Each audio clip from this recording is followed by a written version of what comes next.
Bonjour à tous, bienvenue pour cette nouvelle question du vendredi pour moi. Donc on va réaliser le tirage de suite. Je m'excuse encore pour la luminosité. Alors, nous allons prendre comme ceci. Hop.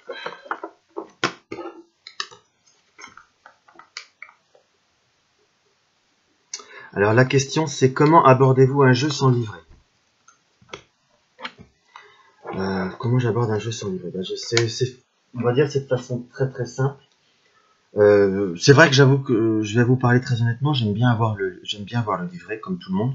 Pas forcément pour apprendre par cœur, parce que je suis pas quelqu'un qui apprend par cœur les définitions, puisque après je travaille un petit peu à mon ressenti, mais pour avoir un petit peu l'optique de la personne qui l'a créé, l'optique la sensibilité de la personne, parce que bon, comme je travaille beaucoup à la sensibilité, pour moi c'est quelque chose qui reste très important.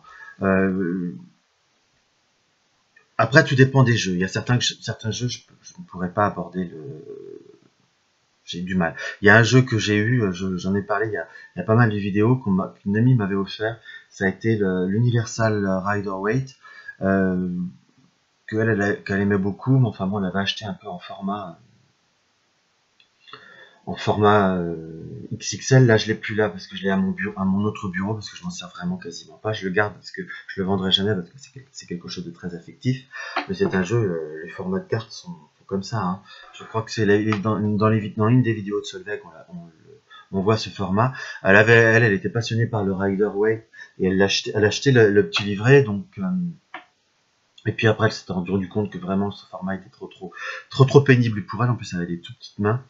Donc elle me l'avait donné pour me faire plaisir, puis c'était un gage, j'avais échangé un jeu avec elle. Moi je lui avais donné à l'époque le 77 d'Alias, juste pour le côté anecdotique. J'ai retrouvé que quelques années plus tard, qui était beaucoup plus dur. Je sais qu'on peut me dire que ce Rider-Waite est très représenté, pour revenir sur le Rider-Waite, par la Bible du tarot de Sarah Bartlett, je crois. Je sais plus, enfin bon, je sais plus trop son nom. Après, on part sur un petit livret, donc un petit livret reste quelque chose d'assez concis, reste quelque chose de pas prenant et de pas pompant, si je puis dire.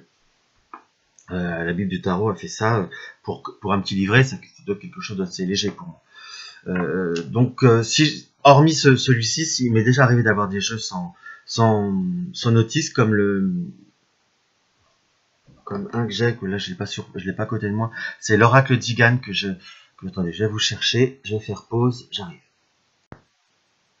Me revoilà. Donc ça a été l'oracle d'Igan qui est un jeu que j'ai depuis fort longtemps. On le voit un petit peu par rapport à l'état de la boîte. Donc on se voit un peu moins sur les cartes, parce que les cartes, je trouve que les qualités de cartes de la maison Pietnik sont quelque chose d'assez, ils sont vraiment très résistants. Donc c'est un jeu qui m'avait été donné par une amie très proche, que j'avais à l'époque, qui elle le pratiquait énormément. Il m'avait donné ce jeu parce que elle n'utilisait même que ce jeu, pour vous parler très honnêtement. Elle faisait ça plus le marc de café. Et elle m'avait donné ce jeu parce que ça lui faisait plaisir que je le travaille aussi, et ça a été sans notice. On m'a montré il y a quelques années la notice. Je crois que j'en ai racheté un pour faire des vidéos avec, parce que je n'ai jamais pris le temps encore, parce que qu'il soit un peu plus net. Il faut dire que la notice n'est pas terrible non plus. Enfin bon, c'est une notice, c'est presque quelque chose de plus rassurant. Je peux vous montrer quelques cartes, mais enfin bon, on a le même problème avec la webcam. Voilà, je ne sais pas si on arrive à voir. Voilà, comme ceci. Là, il faut vraiment, ce que je fais, je prends carte par carte, je les regarde toutes, et à la limite, je dis ce qui me vient à l'esprit, ce qui me vient à la tête. Après, je suis pas de nature fondamentalement à tout le temps tout écrire, mais on peut avoir besoin de l'écrire pour certaines cartes. Je l'ai pas fait pour ce jeu-là, je l'ai fait pour un autre tarot, où j'avais vraiment une multitude je dirais, d'informations qui me vient. Le fait de l'écrire, je l'ai fait pour le Mariel tarot. Mais alors celui-ci, voilà, je me laisse guider, je regarde chaque carte, je me dis je regarde ce que ça me représente, je regarde un peu toutes les symboliques, que ça soit la carte de la femme veuve, ou là, comme là je peux arriver à le montrer en gros écran, il y a multiples y a quand même pas mal de petits détails, autres que la femme veuve, qui nous permet de voir pas mal de choses. C'est comme ça que je l'aborde, après je le codifie à ma façon exclusivement.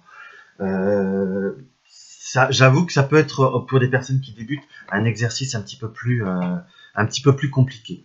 Après, je vous dirais que si vous voulez un jeu sans notice, il faut savoir, n'abordez pas n'importe lequel, si je puis dire.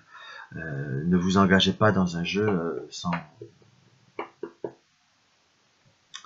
dans un jeu trop complexe, hein, ou dans un jeu beaucoup trop personnalisé, parce qu'après, vous pouvez être amené à rencontrer des personnes qui vous apportent une critique, qui vous apportent un jugement vis-à-vis de cette façon d'interpréter. Premièrement, d'abord, je trouve ça quelque chose de... Le jugement, j'ai horreur de ça, surtout dans l'interprétation des cartes, parce que chaque personne vit un jeu et un support différemment, donc de juger, c'est très malvenu. Après, il faut juger les faits, je vous dirais. Quelqu'un qui n'arrive pas à lire un jeu de cartes, qui se trompe de A à Z dans ce qu'il vous dit, ok, bon, ça vient pas du jeu de cartes, ça vient de la personne. Mais après, si la personne, je sais pas, je vous donne un exemple. Là, c'est deux cartes, attention, rodéo, la mort et la stabilité. Après, vous pouvez avoir multiples interprétations vis-à-vis, bon, la carte de la mort pour la mort, mais la carte de la mort, c'est la transformation, dans le sens qu'il y a quelque chose qui, dans votre vie, peut voir à vous amener à un profond changement, mais de toute façon, il faut savoir avoir un côté intuitif par rapport à l'œil, un côté surtout d'observation, mais avec la carte c'est quand même une carte de stabilité, celle-ci, hein. Donc, c'est un changement profond et en profondeur qui vous attend, qui va vous amener vers un épanouissement et une réalisation de soi-même. Après, il y a certaines personnes qui vont vous dire que c'est absolument pas ça. Moi, je le ressens comme ça. Après, tout dépend de la personne à qui nous faisons le tirage et comment nous l'interprétons. C'est pas parce que vous, sans l'énergie de la personne qui a tiré les cartes, vous interprétez ça différemment que ça n'a pas de sens. Il faut savoir être très très ouvert d'esprit dans les jeux de cartes et ne pas porter de jugement. Donc, je reviens sur la question principale, si on n'a pas de livret, si on n'a pas de livres qui vous l'accompagnent, laissez-vous mener, regardez chaque carte. Alors, chaque carte, si vous avez besoin de noter des mots, noter des phrases par rapport à la situation, si deux cartes tombent ensemble, d'un seul coup vous avez une idée d'association, n'hésitez pas à la noter si vous en éprouvez le besoin. C'est comme ça qu'on aborde un jeu où on n'a pas de... Enfin, à ma façon, attention, je ne suis pas non plus sur Infuse, à ma façon où... comment vous dire, on s'approprie le jeu, voilà le mot.